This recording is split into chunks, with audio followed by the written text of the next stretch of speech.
இஸ்ரோ தலைவர் நாராயணன் சார் நம்மளோட இருக்கிறார், அவரோட பேசலாம். சார் வணக்கம். 100வது ராக்கெட் லான்ச் எவ்வளவு பெருமையா இருக்கு, எவ்வளவு சந்தோஷமா இருக்குது? இது ஒரு மிகவும் சந்தோஷமான ஒரு தருணம். எல்லா இந்திய மக்களும் பெருமை அடையக்கூடிய ஒரு தருணமாகும்.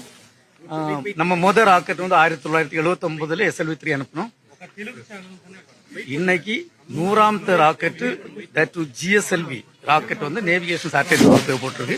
இது வந்து ஒரு பெரிய ஒரு சந்தோஷமான ஒரு தருணம். 40 ஆண்டுகளாக உங்களுடைய பயணத்துல இந்த ஒரு நிலைக்கு வந்திருக்கீங்க. மிகப்பெரிய ஒரு பெருமையான ஒரு தருணமா இருக்கு. சோ உங்களுடைய மிஷனா என்ன மாதிரியான கனவுகளை வச்சிருக்கீங்க சார்? இஸ்ரோக்கு என்ன மாதிரியான படைப்புகளை கொடுக்க போறீங்க? இல்ல, இது வந்து எனக்கு இன்று தனிப்பட்ட ஒரு இது கிடையாது. நாங்க எல்லாம் ஆல்ரெடி நாங்க எல்லாம் வந்து என்ன செய்ய வேண்டிய எல்லாம் டிஸ்கஸ் பண்ணி வச்சிருக்கோம். இந்த அப்ரூவ்டு ப்ராஜெக்ட்லாம் இருக்கு, அதெல்லாம் எக்ஸிக்யூட் பண்ணோம். அடுத்தது வந்து ஆனர் பிரைம் மினிஸ்டர் மோடிஜி இருக்காங்க இல்லையா, அவங்க வந்து ஒரு விஷன் நம்ம வந்து என்னெல்லாம் பண்ணணும் அடுத்த 20 வருஷத்துக்கு. ஃபார் எக்ஸாம்பிள் சந்திரயான் 4 அது வந்து நிலாவில இறங்கி அங்கிருந்து சாம்பிள் எடுத்துட்டு வரும். அதுக்கு அடுத்தது இந்த மார்ஸ் ஆர்பிட்டல் வந்து முன்னுக்கு ஆர்பிட்டல் மிஷன் பண்ணோம், அதுல ஒரு லேண்டிங் ஏதாவது பண்ணலாமா, அந்த செவ்வாய் கிரகத்துல இறங்கக்கூடியது. அதுக்கு பிறகு வந்து இந்தியர்களுக்காக ஒரு ஸ்பேஸ் ஸ்டேஷன் அமைக்கிறதுக்கு அதுக்கு வந்து இந்த இனிஷியல் அப்ரூவல் வந்திருக்கு. அதுக்கு பிறகு புதிய ராக்கெட் டெவலப் பண்றது NGLV அதுக்குள்ள அப்ரூவல் கிடைச்சிருக்கு. இப்ப இதெல்லாம் செய்யணும். ஒரு புது லான்ச் பேடு அதுக்கு ஒரு அப்ரூவல் வந்திருக்கு. தட் இஸ் கால்டு 3வது லான்ச் பேடு. அப்புறம் 2வது லான்ச் சென்டர் லான்ச் காம்ப்ளெக்ஸ் அது குலசேகரப்பட்டினத்துக்கு அதுக்கு அப்ரூவல் தந்திருக்கிறாங்க. அதுக்குள்ள வேலைகள்லாம் நடந்திருக்கு. அப்ப இத மாதிரி பாத்தீங்கன்னா இந்த பிரதமர் மோடி அவங்க இது பாத்தீங்கன்னா நம்ம வந்து 100th இயர் சுதந்திரத்தை கொண்டாடுறதுக்கு முன்னுக்கு இந்தியா வளர்ச்சி அடைந்த நாடாக மாறணும். அப்ப அது மாறணும். அப்ப எல்லா துறைகளும் நல்லா வேலை செய்யணும் இல்லையா?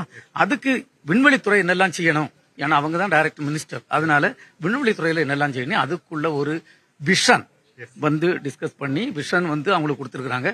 அந்த ஒர்க் எல்லாம் எக்ஸிக்யூட் பண்ணணும். இன்னைக்கு நேவிகேஷன் வந்து அனுப்பியிருக்கிறோம். இது வரைக்கும் இருக்கக்கூடிய தொழில்நுட்பத்தை காட்டிலும் இது எவ்வளவு பெரிய சிறப்பா இருக்கும் சார்? இல்ல, இதுல வந்து பாத்தீங்கன்னா இது வந்து நம்ம வந்து இப்ப நேவிகேஷன் சிஸ்டம் ஒர்க் பண்ணனாக்கி நிறைய சேட்டலைட் வேணும். இப்ப நம்மகிட்ட வந்து 4 சேட்டலைட் ஒர்க் பண்ணிட்டு இருக்கு ஏழியறது. என்ன வந்து அட்லீஸ்ட் ஒரு 4 சேட்டலைட் ஆகணும். இது வந்து ஒரு சேட்டலைட் போட்டுருவோம். என்ன 3 அப்ரூவல் வந்திருக்கு.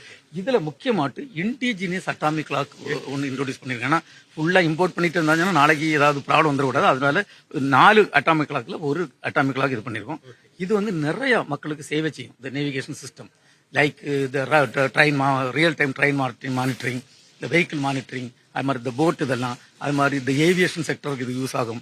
ஏன்னா இந்த பொசிஷன் அக்குரசி வந்து we are going to have much better than 20 meters.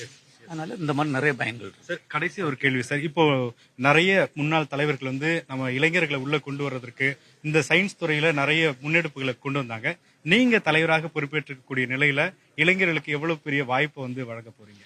இளைஞருக்கு நிறைய வாய்ப்புகள் கொடுக்க போறோம்.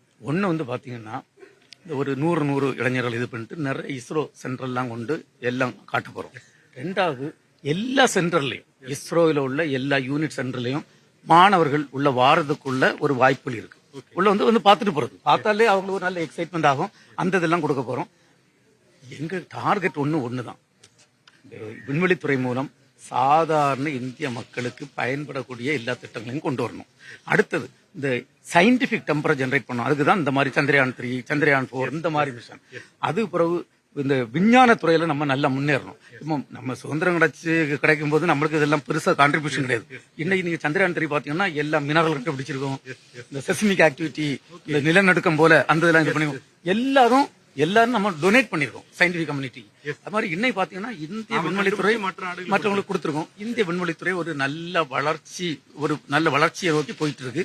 நாங்க வந்து இந்தியா வளர்ச்சி அடைந்த நாடாட்டு மாறதுக்கு உள்ள எல்லா விதமான பங்களிப்பும் இந்திய விண்வெளித்துறை செய்ய இருக்கின்றது. மிக்க நன்றி. தேங்க்யூ. ஒளிப்பதிவாளர் விவேக்குடன் வேல்முருகன், நியூஸ் 18 தமிழ்.